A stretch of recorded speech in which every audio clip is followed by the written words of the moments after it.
बिस्मिल्लाहिर्रहमानिर्रहीम। अस्सलाम वालेकुम। रेसिपी की तरफ जाने से पहले मेरा चैनल सब्सक्राइब करिए। वीडियो पसंद आती है तो लाइक और शेयर करना नहीं भूलिएगा। आज ज़बरदस्त सा हैवी सा नाश्ता लेकर आई हूँ जो अक्सर छुट्टी वाले दिन बना के खाया जाता है।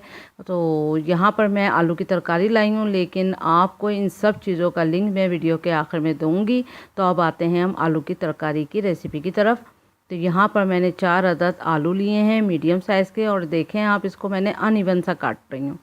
मैंने इसको छिलका उतार लिया था और छिलका उतार के मैंने धोकर अब इसको इस तरह से अनइवन काट रही हूँ। अनइवन काटने से ये होगा कि ये बहुत जल्दी गल जाएंगे और हमें थोड़े से टूटे फूटे से जाएंगे जैसे बाज़ार से हम लेकर आते हैं।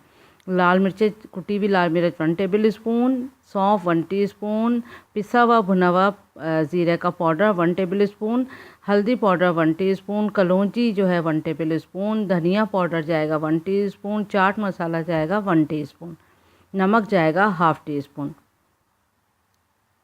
अब एक पतीले में हमने 4 से 5 टेबल स्पून हमने तेल डालना है। फिर उसके बाद हमने आलू डालना है। आलू डालकर हमने 1 मिनट तक इसको फ्राई करना है।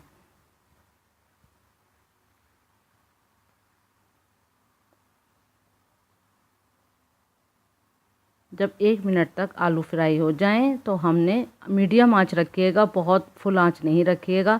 तो ये सारे मसाले हम डाल देंगे और मसाले डालकर भी हमने इसको 10 से 20 सेकंड तक हमने इसको फ्राई करना है। जब 10-20 सेकंड हम इसको फ्राई कर लेंगे अच्छे से, आंच को हमने मीडियम ही रखना है, बहुत तेज़ नहीं करना है आंच को। फिर हमने 3 गिलास इसमें पानी डाल के ढक के हमने आलू गल जाने तक इसको कुक करना है। और अगर बीच में आपको ऐसा लगता है कि पानी कम है तो आप ऐड कर सकते हैं पानी। ये देखें आलू जो हैं वो गल चुके हैं। अब इसको हम थोड़ा सा तोड़ लेंगे, थोड़ा साबुत, थोड़ा छोटे, थोड़े मैश, इस तरह से आलू कर लेंगे जिस तरह बाज़ार से तरकारी लाते हैं। और फिर इसको हम अगेन ढक के 5 मिनट तक पकाएंगे ताकि पानी जो है ड्राई हो जाए और ऑयल भी सेपरेट हो जाए। तो ये देखें ये कुछ टूट चुके हैं और कुछ इसमें मैश हो चुके हैं। अब अगेन इसको कुक करते हैं। ये देखें ऑयल जो है ऊपर आ चुका है, आप देख सकते हैं, और पानी भी ड्राई हो चुका है। जिस तरह से हम रेसिपी बाज़ार से लाते हैं ये आलू की तरकारी, सेम उसी तरह टेस्ट है। तो आपको ज़रूर पसंद आएगी ये रेसिपी, तो ज़रूर ट्राई करिएगा। और बाकी पूरियों की, छोलों की और हलवे की रेसिपी का लिंक मैं अब वीडियो के आखिर में देती हूँ। सर्विंग करते वक्त आपने 1 टीस्पून कोई सा भी अचार डाल लें तो और भी मज़ा दुबाला हो जाएगा। तो ज़रूर ट्राई करें। Thank you for watching.